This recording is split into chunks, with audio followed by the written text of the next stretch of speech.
Retour à l'essentiel, c'est l'heure dont on va plus loin à présent avec Ziad Limam, directeur du mensuel Afrique Magazine. Bonjour Ziad. Bonsoir. Afrique Magazine qui, pour ce mois de mars, titre sur l'Afrique est-elle incontournable dans le domaine des matières premières ?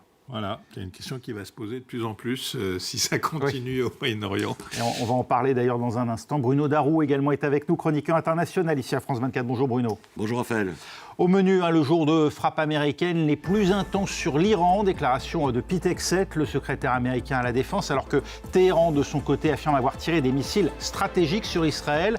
Le pouvoir de Téhéran résiste pour l'heure et ne montre aucun signe de vouloir négocier, alors que se pose évidemment la question du pétrole et de la possibilité peut-être de trouver des alternatives, en tout cas de voir enfin les cours baisser. C'est déjà un début. Restez avec nous, c'est tout de suite la suite dont on va plus loin.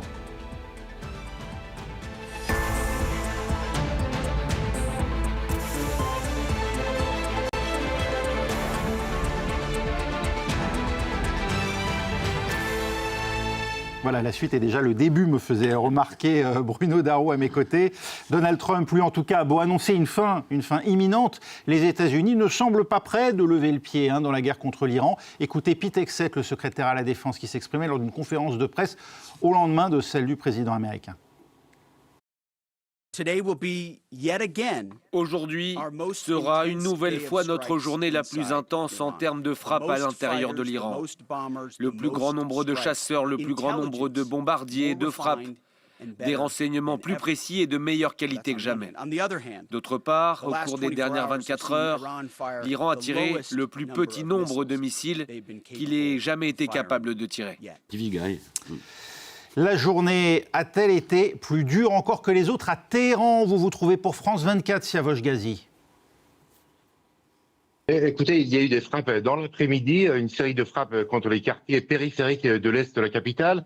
Là, il y a des installations militaires, des gardiens de la Révolution et de l'armée régulière, mais aussi des miliciens islamiques qui ont été visés. Depuis plusieurs jours, donc ces quartiers sont régulièrement frappés avec de nombreux bombardements. Il y a eu aussi une frappe contre une autoroute de l'Est de Téhéran où 7 voitures ont été pulvérisées. Et puis ce soir, il y a 2 heures, il y a eu donc 3 détonations très importantes dans le centre de la capitale. Mais depuis, la situation est plutôt calme. Et il n'y a pas eu de nouvelles attaques sur Téhéran, alors que des villes de province, notamment les îles de Kish et de Peshm, ont également été touchées, de même que la ville de Bandar Abbas ou encore d'autres villes dans le sud de l'Iran. Les gardiens de la révolution iranienne ne semblent pas renoncer, eux qui annoncent avoir tiré une nouvelle salve de missiles, des missiles stratégiques, cette fois sur Israël, notamment Tel Aviv, et des cibles américaines au Proche-Orient. Absolument. Depuis ce matin, en fait, il y a eu 7 vagues de missiles et de drones qui ont été lancés à la fois contre Israël, mais aussi les bases américaines dans la région du Golfe Persique. Donc 2 par l'armée régulière et 5 par les gardiens de la Révolution. Pour les gardiens de la Révolution, il s'agit de missiles supersoniques avec une tête explosive d'1 tonne au moins, puisque depuis 2 jours, l'Iran ne lance que des missiles avec une tête d'un poids d'1 tonne au moins. Donc très destructeurs, et aussi des drones qui ont été lancés contre Israël, notamment sur la raffinerie de Haïfa ou encore des installations de radars dans cette région-là, selon une déclaration de l'armée régulière iranienne. Et puis aussi une déclaration du général Tangsiri, qui dirige la marine des gardiens de la Révolution, qui a démenti un texte qui a été publié par le secrétaire américain à l'énergie, qui avait affirmé qu'un navire de guerre américain avait accompagné des navires marchands dans le détroit d'Ormuz.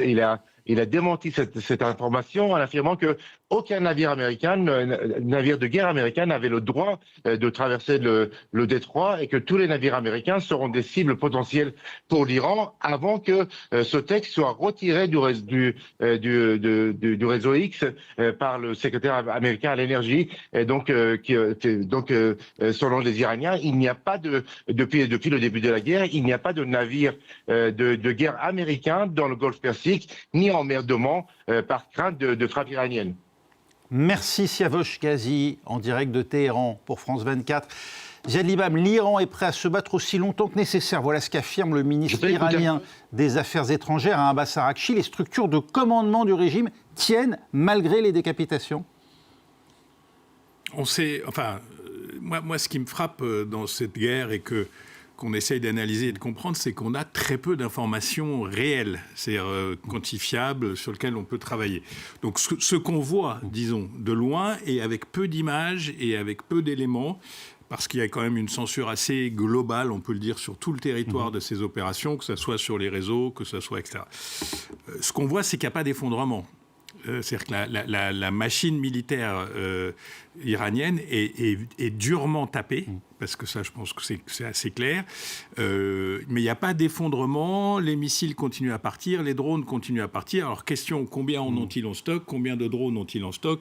Quelle est leur capacité de les alimenter en énergie pour qu'ils puissent traverser 1000 km, 2000 km? Donc, toutes ces questions logistiques, on ne sait pas. Il est très clair que le régime a dû se préparer depuis des années à un conflit massif ouvert avec les Israéliens et les Américains probablement. Donc il y avait de la planification. L'autre chose qui semble claire quand on écoute les spécialistes de l'Iran, c'est que la structure humaine avait été décentralisée.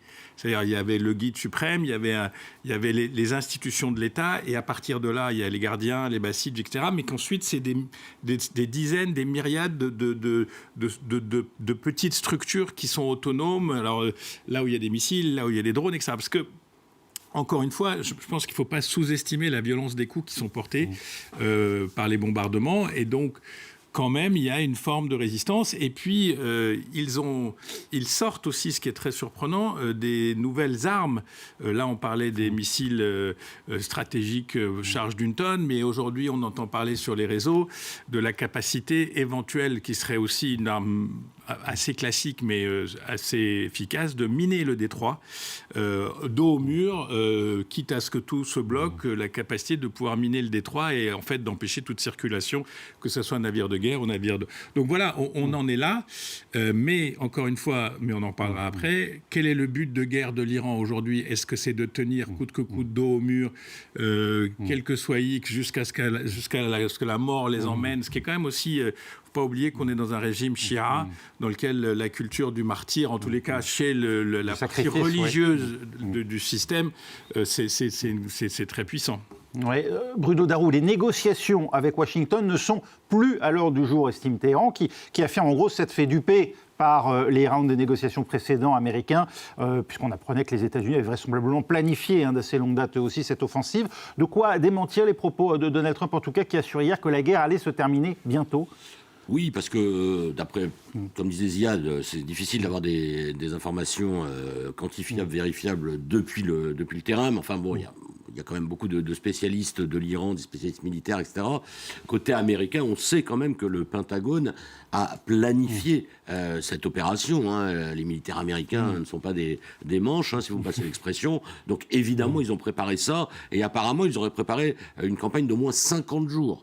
Donc, autant dire que ce n'est pas terminé. On en est au 11e jour.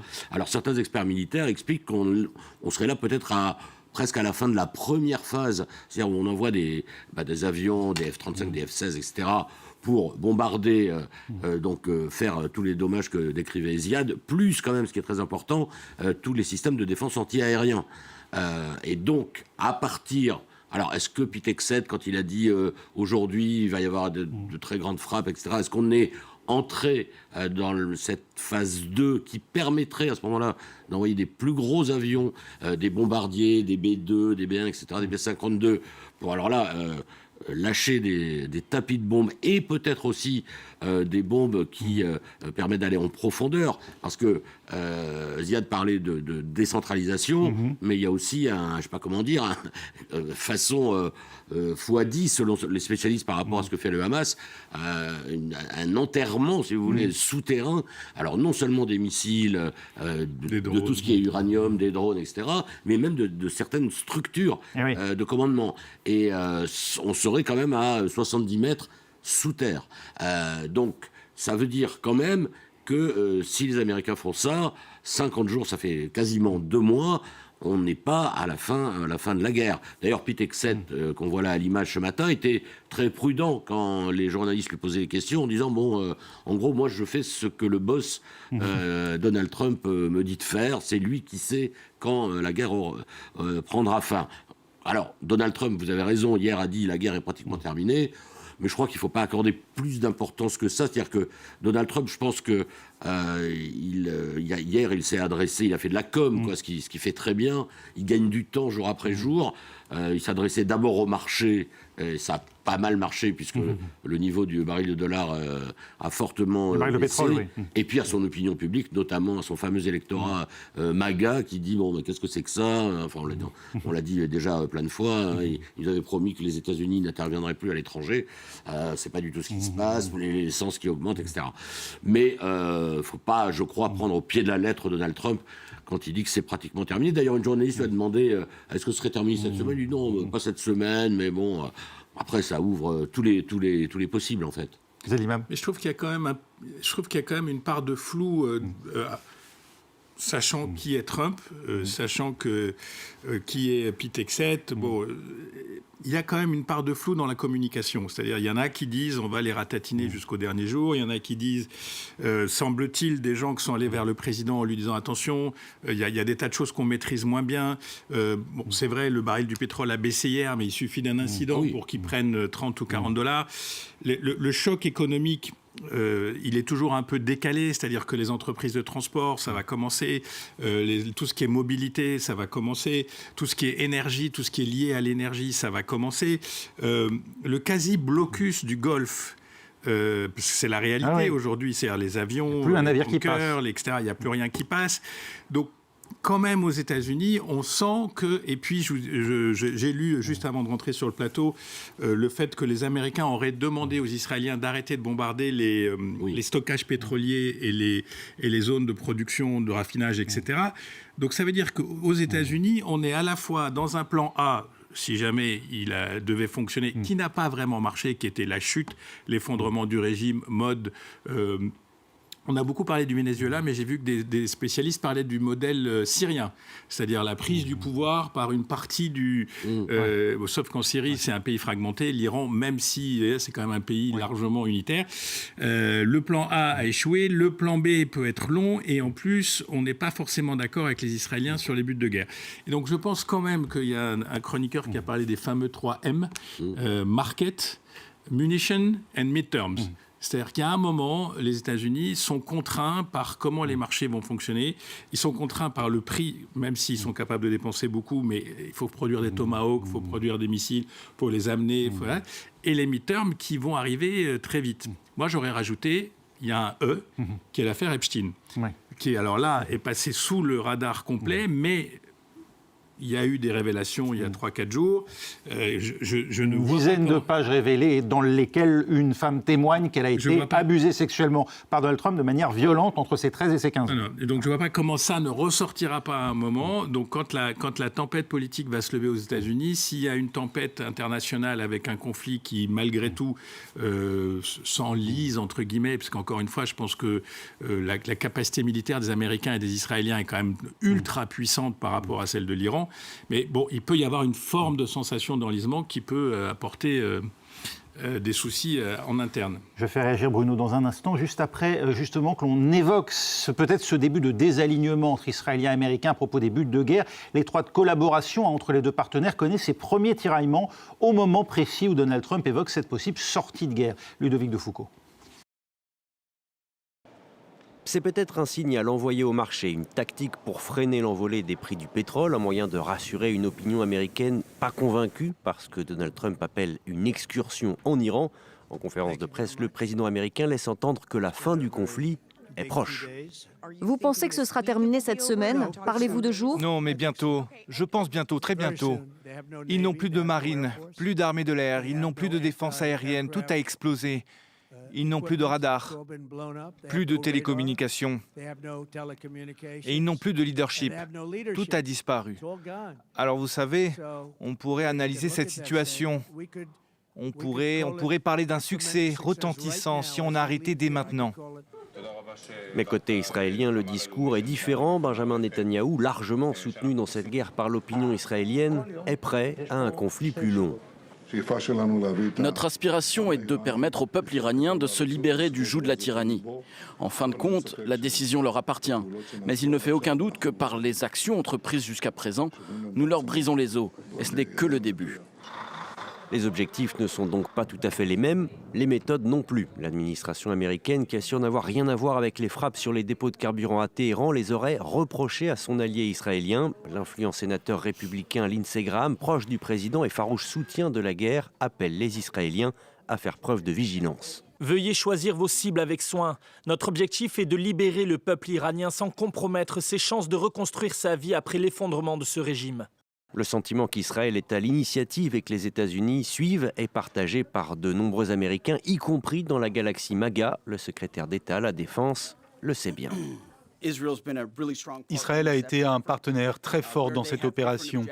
S'ils ont leurs objectifs et les poursuivent, nous restons concentrés sur les nôtres. Mais le président a été très clair pour ceux qui s'inquiètent. Nous ne sommes entraînés dans aucune direction. Nous décidons, le président décide. Il détermine où nous voulons aller, ce que sera l'issue, ce que sera la fin. Ce désalignement de plus en plus perceptible entre États-Unis et Israël aura-t-il des conséquences sur la poursuite de la guerre ? Bruno, est-ce qu'il n'y a pas effectivement un gros problème que traînent ces deux partenaires depuis le début, le fait de ne pas avoir défini de but de guerre et conjointement et de ne pas l'avoir fait savoir surtout ? Oui, alors en fait, je pense il faut quand même distinguer comme ça a été très bien fait dans le reportage qu'on vient de voir, les Israéliens et les Américains. Je pense que les Israéliens, eux, leur but de guerre sont assez clairs. Ils s'estiment, eux, physiquement, existentiellement menacés par ce régime et son arsenal nucléaire. Donc, détruire l'arsenal nucléaire, finir le travail de juin dernier, c'est clair. Faire en sorte, tous les missiles balistiques aussi, enfin, autant que possible, faire en sorte que l'Iran ne soit plus une menace, et a fortiori ce régime. Alors vous avez entendu Benjamin Netanyahou, même lui sait très bien que ce n'est pas une campagne de bombardement qui va opérer un changement de régime. Mais il dit que ça va être aux Iraniens, en fait. En gros, nous, on déblaye le terrain, et après, ce sera au peuple iranien de décider s'ils veulent changer de régime. Est-ce que ce n'est pas un vœu pieux ? Parce qu'on critique beaucoup le manque d'objectifs clairs côté américain, mais enfin côté israélien, on peut se demander si ce n'est pas un peu aussi illusoire d'une certaine manière. Mais oui, mais je trouve que côté israélien, si vous voulez, il y a quand même l'aspect sécurité, la sécurité du territoire. On a vu pas mal de reportages en Israël où les gens en ont un peu assez de vivre comme ça, pas en permanence, mais régulièrement, sans compter les roquettes du Hezbollah, ça c'est le deuxième front où seul Israël est impliqué d'ailleurs, le Sud-Liban. Mais moi je trouve... Alors effectivement, c'est pas tout à fait clair, c'est-à-dire que si c'est le changement de régime, même les Israéliens, parce que savent qu'ils n'ont pas les moyens, parce que ça demanderait des opérations terrestres. Et encore, l'Iran est un pays grand comme 3 fois la France, 92 millions d'habitants, des particularités provinciales très fortes. Donc ça ne se ferait pas comme ça.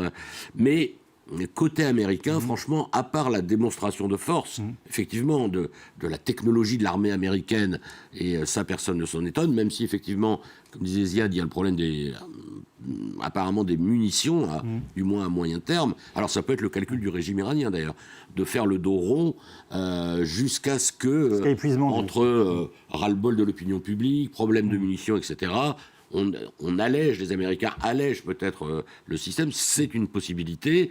Ils jouent aussi peut-être, si l'état-major américain a planifié sur quasiment 2 mois les opérations, les spécialistes économiques cette fois-ci disent que là, au bout de 2 mois, il y aura un vrai effet sur les économies occidentales. Mais c'est vrai que, même à la différence de ce qui se passait, par exemple, en Irak en 2003, il y avait quand même un but de guerre qui était complètement idéologique, qui était les néoconservateurs, qui existe encore aussi un peu autour de Lindsey Graham, on l'a vu. Voilà. Alors, exactement. Mais il y avait au moins un but de guerre un peu idéologique. Bon, ça s'est très mal terminé parce qu'ils n'avaient pas prévu le jour d'après. Le jour d'après. Le seul exemple quasiment historique, dans l'histoire assez récente finalement, c'est 1945. Le Japon. Non, ou même l'Allemagne. Oui, l'Allemagne. Le régime nazi, on l'écrase, reddition, mais après, on reconstruit, plan Marshall, on fait ce qu'il faut pour que le pays redevienne une démocratie. Là, clairement, on n'est pas du tout dans ce cas de figure. Ziad Limam, Donald Trump, au moment où nous parlons, lui, menace l'Iran de conséquences sévères si le détroit d'Ormuz était miné par les Iraniens et s'ils ne retirent pas les mines qui pourraient s'y trouver. Le pétrole, on le voit, c'est un enjeu essentiel. La Russie l'a bien compris, qui propose ses services aux Européens pour éviter la pénurie, une offre immédiatement rejetée par Bruxelles. Mais pourra-t-on vraiment s'en passer ? Non, ce qui est incroyable, c'est qu'au début, on pensait que les Russes et que Vladimir Poutine pouvaient être une espèce de victime collatérale de cette guerre, c'est-à-dire l'influence de la Russie en prend un coup, c'est un allié. Les Russes achètent beaucoup de drones Shahed qui ont montré leur létalité en Ukraine. Donc on se disait que voilà, c'était... Et finalement... On découvre au détour d'une conversation, enfin d'une conférence de presse de Donald Trump qu'il a appelé Vladimir Poutine et que Vladimir Poutine et lui auraient échangé sur l'incroyable performance de l'armée américaine. Bon, moi je sais pas, je pense qu'il y a quand même une part d'esbrouf. Et puis surtout, parce que encore une fois, pour les Américains, il y a des enjeux qui sont au-delà de l'Iran et qu'une Amérique aujourd'hui avec un baril à 130 ou à 140 $ ou à 120 $, c'est pas possible. Donc quel est l'un des producteurs les plus importants, c'est les Russes. Donc on libère ce marché. D'abord, on le désanctionne pratiquement, puisque les Russes maintenant visiblement peuvent vendre du pétrole à l'Inde, etc. Et Vladimir Poutine peut se permettre de sourire aux Européens en leur disant voilà, vous êtes retour à la case départ stratégique, votre fournisseur, c'est moi. Et l'autre acteur, rapidement, c'est la Chine. Parce que la Chine, alors là, on était vraiment dans un partenariat stratégique avec l'Iran, un plan de 400 milliards sur 30 ans, etc. Et premier fournisseur de pétrole à la Chine, une Chine qu'on n'entend pas beaucoup, qui semble avoir essayé de négocier les passages de ses bateaux peut-être dans le détroit d'Ormuz, qui fait des déclarations très chinoises d'appel au cessez-le-feu, mais une Chine qui a perdu le Venezuela, qui a perdu l'Iran, et qui donc, dans une position énergétique fragile. On sait que les Chinois ne sont pas des gens qui paniquent vite, mais quand même, c'est intéressant de voir que cette guerre a des répercussions géostratégiques immédiates. Et oui, c'est ça peut-être l'effet de cette guerre dans le triangle stratégique. Et peut-être le souhait de Donald Trump depuis le début, remettre en selle la Russie et affaiblir la Chine, Bruno Darroux. Ah bah si c'est ça son calcul, là, de ce point de vue-là, oui, c'est assez réussi, parce qu'en fait, pour le moment, on peut dire que le seul gagnant, quasiment très directement, très concrètement, c'est Vladimir Poutine, effectivement, avec le fait que beaucoup de pays se tournent vers la Russie pour avoir du brut, donc ça amène des recettes dans le budget russe. Et donc, les prix, tout simplement. Et donc ça augmentent, finance l'effort de guerre de Vladimir Poutine en Ukraine. De ce point de vue, Donald Trump rend un joli service à Vladimir Poutine. Après, moi, je voulais revenir sur Donald Trump, sa stratégie, etc., et les différences avec les Israéliens quand même. Quand on a vu Lindsey Graham qui dit « Attention, chers amis israéliens, ne ciblez pas les sites énergétiques de pétrole, etc. » Mais parce que je crois qu'il y a dans l'administration Trump, et chez Trump, toujours ne jamais oublier le côté business. C'est-à-dire que, en gros, finalement... Bon, il a dégagé la tête du régime, le vieux Khamenei, et c'est le jeune qui le remplace. Il est prêt à faire des affaires avec le jeune. Et il serait même prêt. Mais il a dit, en même temps, il compte pas, c'est un poids plume, mais en même temps, il a dit une formulation comme je n'exclus pas de discuter avec eux. Donc, en fait, pour Donald Trump, si le régime des Mollahs est prêt à un moment à discuter sérieusement, et notamment business, et notamment, c'est pour ça que les Israéliens ne doivent pas toucher les infrastructures pétrolières, eh bien Donald Trump, il est prêt à ça. Réorienter le tracé des routes de l'énergie, c'est cela le seul objectif aujourd'hui de la politique étrangère américaine ? Non, je pense que dans les rêves les plus fous de Donald Trump et d'une partie de son entourage, il y a la destruction de l'Iran anti-israélien et anti-américain, mais quelle prise serait l'Iran, quelle prise magnifique serait l'Iran, un Iran libéral qui rentrerait de facto dans les accords d'Abraham, qui serait de facto un player avec ses voisins des pays du Golfe, dans une formidable alliance avec les États-Unis et Israël. Moi, je pense que c'est ça le grand rêve. Et l'Iran des gardiens de la révolution du fils Khamenei, de Mojtaba Khamenei, ça peut être cet Iran-là ? Non, c'est là que c'est dur. C'est là que la réalité du monde se manifeste en permanence. Comme je vous l'ai dit, je pense que ce régime, on a vu très peu de défections, on a vu très peu de gens, même des ambassadeurs, qui auraient pu dire qu'ils ne sont pas en Iran, qui auraient très bien pu se retourner et qui ne l'ont pas fait. Donc je pense que c'est un régime qui reste dans une attitude de combat. Et encore une fois, je dis, il ne faut pas non plus exclure je sais que c'est un peu cliché, mais la persianité, l'iranité, le chiisme, tout ça, c'est constructeur quand même. Et donc ces gens sont prêts à se battre parce qu'ils savent que de toute façon, dans ce rêve de Donald Trump, eux n'ont aucun avenir. Il ne veut pas être vassalisé dans leur esprit. Non, eux n'ont aucun avenir. Quand Trump leur dit « je vous promets la vie sauve », ils savent que c'est du bullshit. Enfin, Dolce Rodriguez a un avenir. Le chavisme a un avenir aujourd'hui au Venezuela, mais il passe par les États-Unis. Parce que, excusez-moi, on va déverrouiller sur le Venezuela. Dolce Rodriguez, elle a lâché son patron en 1 minute 30 secondes. Il n'y a pas eu de discussion. Donc, ce qui n'est pas le cas en Iran. L'Iran ne lâche pas. C'est un régime beaucoup plus solide. Et puis, c'est un régime structuré. Donc, voilà, plus structuré. Et en fait, d'ailleurs, ce genre de régime, en fait, finit par tomber quand, notamment, il y a une partie de l'appareil qui gouverne, qui lâche l'affaire. On attendait de l'armée iranienne peut-être qu'elle soit solidaire. D'ailleurs, c'est ce qu'elle avait fait, l'armée iranienne, en 79. Elle avait lâché le Shah. Bon, mais dans ce genre de régime, tant qu'il n'y a pas un élément structurant qui ne lâche pas le régime, bien le régime, il se serre les coudes. Et en plus, ces gens-là, je termine là-dessus, ces gens-là, ils ont des intérêts économiques très importants. Ils savent par ailleurs que ce sont des parias vis-à-vis de la communauté internationale, vis-à-vis de leur peuple, puisque quand même... Un deal avec Trump, ce serait une réhabilitation, non? Alors oui, éventuellement. On ne sait jamais jusqu'où ça va. Et puis quand on appelle les gens à prendre le pouvoir, j'aime bien M. Netanyahou, il a oublié les 15, 20, 25, 30 000, 10 000 morts qu'il y a eu il y a 2 mois, que Trump avait promis de venir aider. Donc il faut aussi se mettre à la place de ces Iraniens qui sont sous bombardement. Ce qui tape un peu partout et à qui on dit mais allez-y, prenez le pouvoir. Moi, je serai un peu plus, ce sera le mot de la fin. C'est-à-dire qu'évidemment, pendant que cette phase de bombardement dure, non, ils ne peuvent pas les manifester. Mais après, on les encouragerait. Et dans les frappes, quand même, il y a beaucoup aussi de commissariats, de centres des Bassidji, etc., qui sont visés par les frappes. La sécurité au quotidien. Ça peut être considéré, l'appareil répressif au quotidien, je dis la sécurité au sens, pas forcément de la sécurité du citoyen. La sécurité du régime. Merci beaucoup, Ziad Limam, Bruno Darou. On se retrouve, nous, dans un instant pour la suite de l'essentiel. Et nous évoquerons notamment l'entreprise Anthropic, l'un des leaders de l'intelligence artificielle, le père du fameux Claude, qui attaque le Pentagone aux États-Unis.